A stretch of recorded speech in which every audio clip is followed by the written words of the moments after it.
নমস্কার, আমি পাপিয়া। তোমরা দেখছো পাপিয়ার গল্প কথা। প্রতিদিনের জীবনের খুঁটিনাটি গল্প, হাসি, আনন্দ আর একটু ভালো লাগা নিয়ে চলো আজকের গল্পটা শুরু করা যাক। এখন বাজে সকাল 6টা আর আমি সমস্ত কাজবাজ সেরে স্নান করে এখন যাব ঠাকুর ঘরে। আর বাইরে দেখো অন্ধকার, রাস্তার এখনও লাইট জ্বলছে, এখনও ঠিকভাবে সকালই হয়নি, এই হালকা হালকা সকাল হবে। এখন চলো যাই তাহলে ঠাকুর ঘরে, আর যে সকালের পুজোটা দিয়ে দিই, তারপরে আবার রেডি হবো, মেয়েকে রেডি করাবো, আস্তে আস্তে অনেকটাই সময় হয়ে যাবে।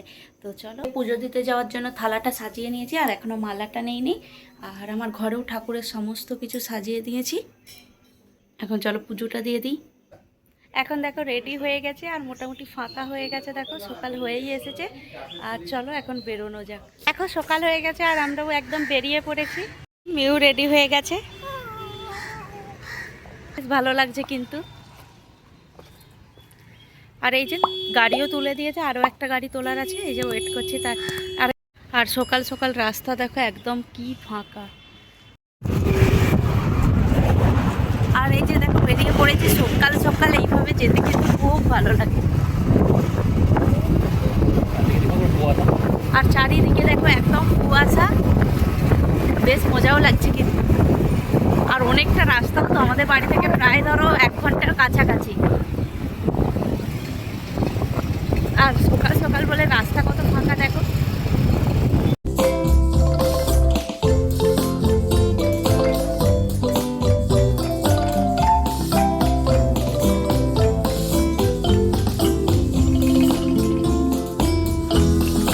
ফাঁকা রাস্তা, আর এই রাস্তায় কিন্তু ভোর ভোর থেকেই সবাই মর্নিং ওয়াক করতে যায়।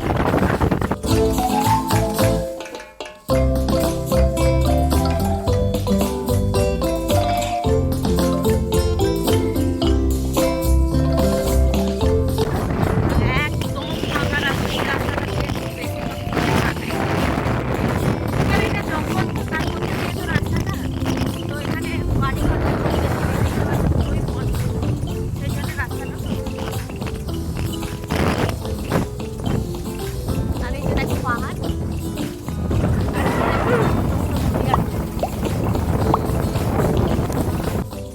আর এই যে দেখো এই যে রাস্তাটা তৈরি হচ্ছে নতুন। আর এখানে কি তোমাদেরকে আগেতে দেখাবো, রাস্তাটা এত চওড়া হয়েছে না, রাস্তাটাই দেখার মতো। এটা বেশি দিন নয়, প্রায় 1-2 বছরের মধ্যে এতটা হয়ে গেছে।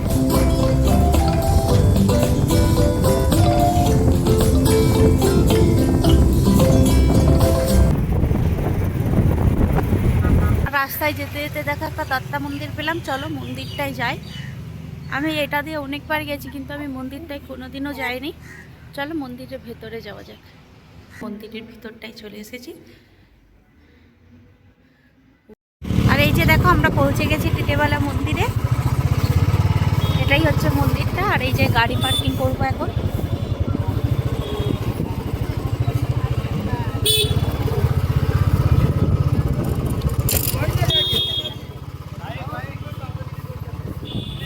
এই যে পুরোটা পার্কিং।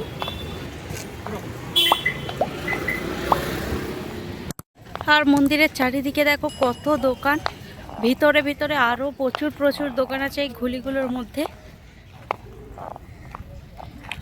আর এই যে দেখো এটা মন্দিরের পিছন সাইডটা, মানে সাইডটা। আমাদের পুজো দেওয়া হয়ে গেছে আর আমরা মন্দির থেকে এখন বেরিয়েও পড়েছি। আর এই যে ঠিক এই জায়গাটা, আমার প্রথম ভিডিও যারা দেখেছো তারা চিনতে পারবে, আমি ঠিক এই জায়গাটা থেকেই আমার ভিডিও শুরু করেছিলাম।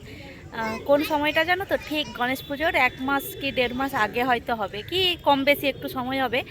কেন কি আমি এখান থেকে পুজো দিয়ে গিয়ে আমি গণেশ ঠাকুর বুক করতে গেছিলাম আমাদের বাড়ির জন্য। তো চলো, অনেকটা দিনই হয়ে গেছে, এইভাবে যেন আমি এগিয়ে যেতে পারি, তোমরা আমাকে সাপোর্ট করো। চলো পুজো দেওয়া হয়ে গেছে, এখন দেখি নাস্তা টাস্তা খাবো কিছু, মেয়ের খিদে পেয়েছে। এই যে দেখো কত পায়রা, আর পায়রা দেখে আমার মেয়ের খুশিটা দেখো না।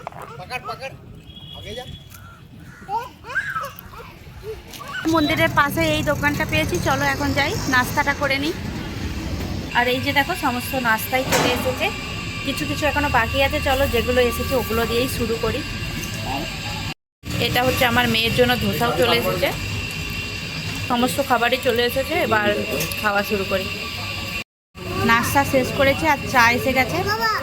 আমি এত বেশি চা খাই না, কিন্তু তাও সকাল সকাল বেরিয়েছি তাই একটু খেয়ে নিচ্ছি।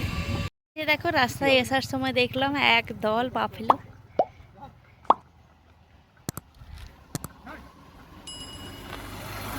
এরকম কিন্তু আমাদের দেশে গরুর দল যায়।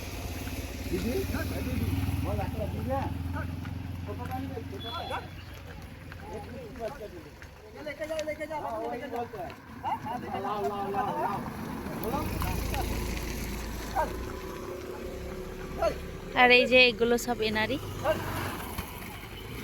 এক দল, একবারে দেখো না। আর দেখো অনেকটা রাস্তা, তো তাই রাস্তায় যেতে যেতে একটু দাঁড়ালাম। আর কি সুন্দর দেখো, রাস্তার ধারে ফুল ছিল তো তুলে নিয়েছি।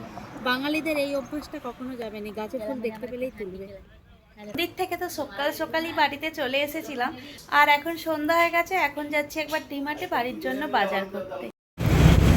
আর এই যে দেখো ডিমার্টে আমাদের এখানে কি সুন্দর সুন্দর মন্দির পাওয়া যায়। এখান থেকেই আমাদের বাড়ির মন্দিরটাও নিয়ে গেছিলো আর কি। আর চলো, এই যে আমরা ডিমার্টে পৌঁছে গেছি।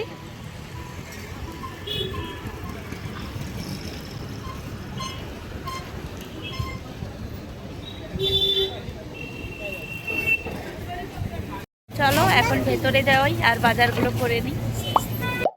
আর আমরা দেখো ডিমার্ট থেকে বেরিয়ে পড়েছি। এই যে দেখো আমাদের বাজার কমপ্লিট হয়ে গেছে। এসেছিলাম সন্ধ্যাবেলা, এখন বাজে 9টার মতন, মানে 2-3 ঘন্টা ধরো আমাদের লেগেই গেল। চলো এখন বাড়িতে যাই, গাড়িতে এগুলো প্যাক করে নিই। এইমাত্র ডিমার্ট থেকে এলাম বাজার নিয়ে। এই যে দেখো 2 ব্যাগ বাজার, কিছুটা গুছিয়েছি, এখনো 2 ব্যাগ আছে, তো এইভাবেই আজকে রেখে দেবো। আর বাড়িতে এসে দেখছি কিছু পার্সেলও এসেছে, চলো তোমাদেরকে দেখাই আর ওগুলো একটু ওপেন করি। আর এই যে 2টো গাছ এসেছে, টেবিল কামিনী। ওনার একটা বড় পার্সেল আছে, ওটাকে ওপেন করব। ওটাতে আছে সোলার প্যানেল। সত্যি কথা বলতে এখনও গরম পড়েনি ঠিকভাবে, কিন্তু এত বিল এসছে, তাই জন্য ভাবলাম ছোট করে একটা প্যানেল লাগিয়েই দেখি কেমন কি হয়। ফার্স্ট টাইম, তাই জন্য ছোটোর উপরে ট্রাই করছি। চলো ওটাকে এখন ওপেন করে নিই। আর এই যে দেখো এতটাই বড়, আর কি ভারী, কিন্তু এটা চাগানোই যাচ্ছে না, ভালোই ওয়েট আছে। চলো ছোটোর উপরেই ট্রাই করে দেখি। এখন বাজে রাত 12টা, সমস্ত কাজবাজ গুছিয়ে এইমাত্র খেয়ে দিয়ে এলাম। চলো আজকের গল্পটা এখানেই শেষ করছি। আজকের গল্পটা তোমাদের কেমন লাগলো অবশ্যই কমেন্ট করে জানিও। গল্পটা ভালো লাগলে লাইক করো, শেয়ার করো, সাবস্ক্রাইব করতে ভুলো না। সবাই ভালো থাকবে, সুস্থ থাকবে, দেখাবে নতুন আরও একটি গল্প নিয়ে। ধন্যবাদ।